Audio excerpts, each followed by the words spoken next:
दरम्यान अधिवेशन सुरू असताना खलिस्तान्यांना पाठिंबा देण्याची मागणी करण्यात आलेली आहे। पाठिंबा न दिल्यास Vidhan Bhavan, high court, metro bomb उडवण्याची धमकी या ठिकाणी ईमेलद्वारे देण्यात आली आहे। मोदी, शहा आणि जयशंकर यांना सुद्धा मारण्याची धमकी या मेलमध्ये देण्यात आली आहे। तर सकाळी 6:57 हा धमकीचा मेल आल्याची माहिती आहे। कुठे किती वाजता ब्लास्ट करणार याचाही या मेलमध्ये उल्लेख आहे।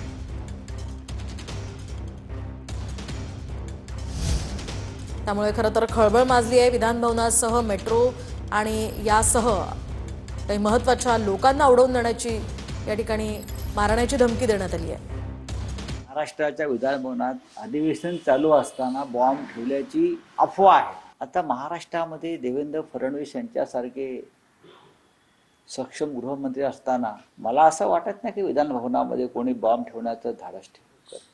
याचा अर्थ असा आहे की मुंबई सुरक्षित नाही, मुंबई भीतीच्या सावटाखाली आहे आणि महाराष्ट्राचं गृह खातं, महाराष्ट्राचं पोलीस दल, महाराष्ट्राचं इंटेलिजन्स हे फक्त आपल्या राजकीय विरोधकांमध्ये फोडाफोडी करण्यासाठी, दहशत निर्माण करण्यासाठी वापरलं जात आहे। देवाभाऊ हे सक्षम गृहमंत्री आहेत, त्यामुळं मुंबईकडे वाकड्या नजरेनं बघण्याची हिंमत कुणाची झालेली नाही।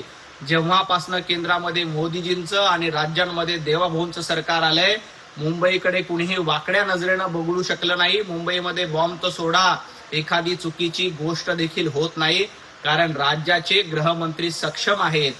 संजय राऊत तुमचे गृहमंत्री 100 कोटीचे वसुली कसे करत होते याकडे जरा बघा आणि मग इतरांवर टीका करा। देवाभाऊंवर टीका करण्याची तुमची लायकी नाही।